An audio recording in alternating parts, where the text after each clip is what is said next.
আজকে তোমাদের choice filling নিয়ে একটু আমি কথা বলবো। দেখো, চয়েস ফিলিংটা বিশেষ গুরুত্বপূর্ণ জিনিস। তোমার চয়েসটা যদি গন্ডগোল হয়ে যায় তাহলে মুশকিল হয়ে যাবে। আমি বেশ কিছু চয়েস ফিলিং গুলো দেখছি, যারা বলছে বলছে তাদের মতন ঠিক বলছে, কিন্তু আমি এর মধ্যে বেসিক গন্ডগোলের দিক আমার চোখে পড়েছে। আজকে আলোচনাটা করছি যারা বর্ডার লাইন, ঠিক বলবো না, 650-এর নিচে যারা আছো তাদের নিয়ে আমি কথা বলছি। দেখো, চয়েস ফিলিং এ অনেক ছাত্র যখন বোঝে না তখন এক থেকে পুরো সাজিয়ে দেয়। হ্যাঁ, এইভাবে করে দেয়, বা যেটা পড়লো পড়লো, পরে একটা আপগ্রেডেশন করে দিয়ে আমি কলেজটা চেঞ্জ করে নেবো, কিন্তু এটা তো ঠিক নয়।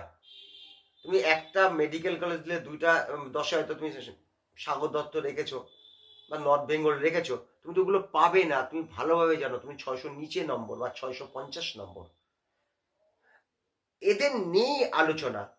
দেখো, এই যে যখন চয়েস ফিলিং করবে, সব সময় খেয়াল রাখবে এই বছর কি নিয়মটা রয়েছে চয়েস ফিলিং এ আপগ্রেশনটা।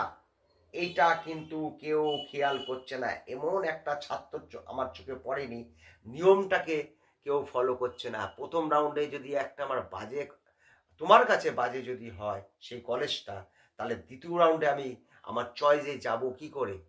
দ্বিতীয় রাউন্ডে তুমি, প্রথম রাউন্ডে একটা কলেজ উঠলো, তুমি 648 একটা কলেজ উঠলো, তোমার একদমই সেটা পছন্দ না, একদম না। তুমি সেকেন্ড রাউন্ডে তুমি ভাবছো যে আমার চয়েসটা পেয়ে যাবে। তুমি তোমার কলেজ যেটা নাম ঠিক করেছো XYZ, সেটা তুমি সেকেন্ড রাউন্ডে পাবে কি করে জানলে? কেননা সেকেন্ড রাউন্ডের কাট অফ কিন্তু একটা ব্যাপার আছে। ওটা আমি আজকে আলোচনা করছি না। সেকেন্ড রাউন্ডে সাধারণত তোমার চয়েস কলেজটা পাওয়া খুবই মুশকিল। আবার তৃতীয় রাউন্ডেও পেলেও পেতে পারো।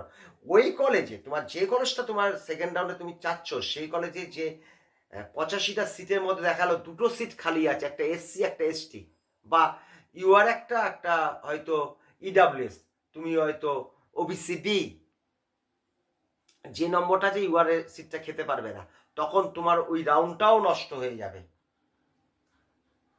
যেহেতু তোমার কাছে নম্বর নেই, সংখ্যা নেই, তাই আমি বলছি ওই নিচের 10টা কলেজের মধ্যে তোমার যখন সিট কনফার্ম তুমি জানো ওর মধ্যেই তোমার হবে, তাহলে 10টার মধ্যে 1 2 3 4 করে তুমি সাজিয়ে নাও।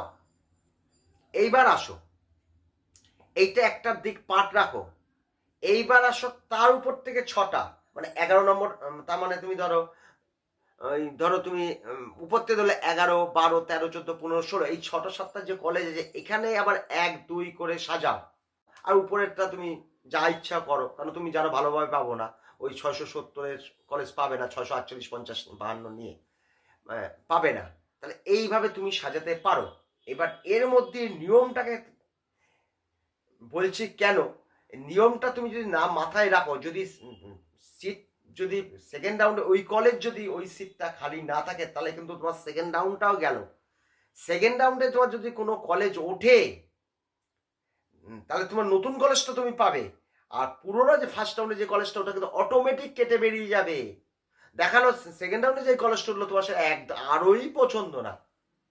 এবার থার্ড রাউন্ডে যখন আসবে তখন কিন্তু তোমার চয়েসের যে কলেজটা বা দুটো তিনটে কলেজের সিটটা তুমি নাও পেতে পারো।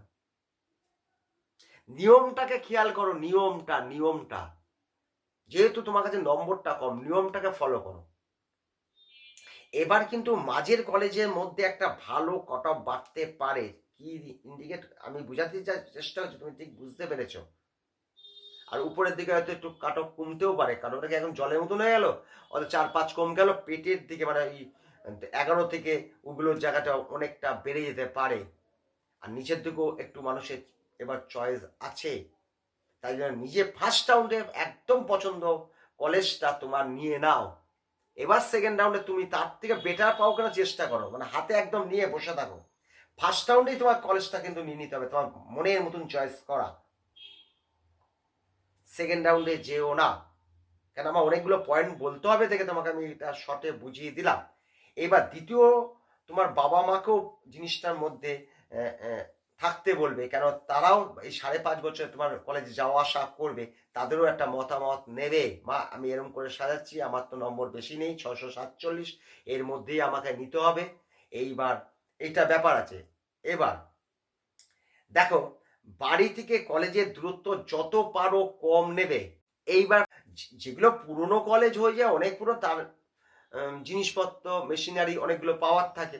আর শহর অঞ্চলে হলে রুগীর সংখ্যা বেশি থাকে। তুমি 5 বছর পর যখন ইন্টার্নশিপ করতে যাবে তখন দেখবে ওই কলেজগুলোর বয়স 7 বছর হয়ে গেছে, তার পরিকাঠামো কিন্তু উন্নতি হয়ে গেছে। সব থেকে নতুন কলেজ 22 সালেরটা বলে এলাম, 7 বছর পর সেই কলেজ এই ভারতবর্ষ থাকবে না, আরো উন্নত ভারতবর্ষ হয়ে যাবে।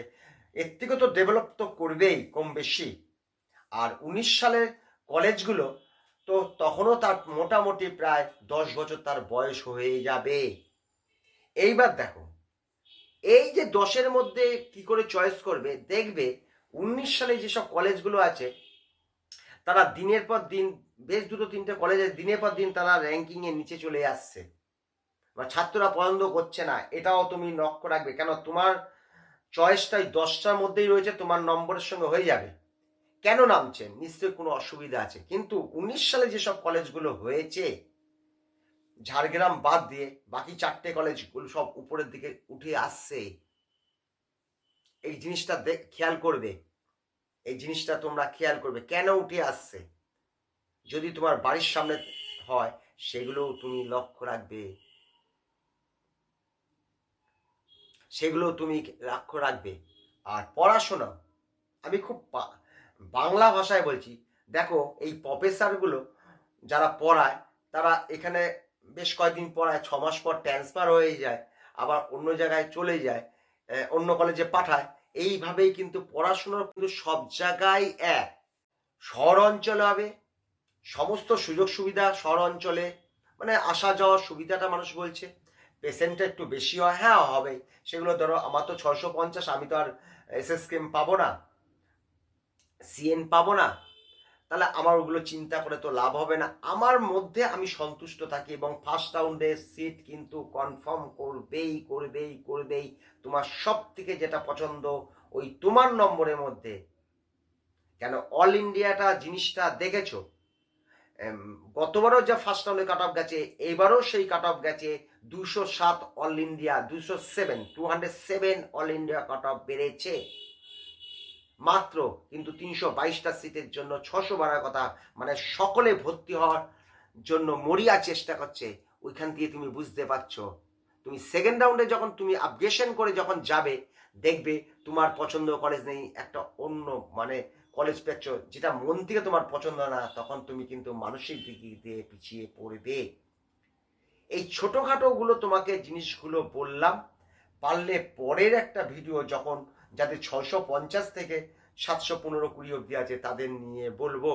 আজকে সেমন কিছু বললাম না, এখানে ভিডিওটা আমি শেষ করলাম।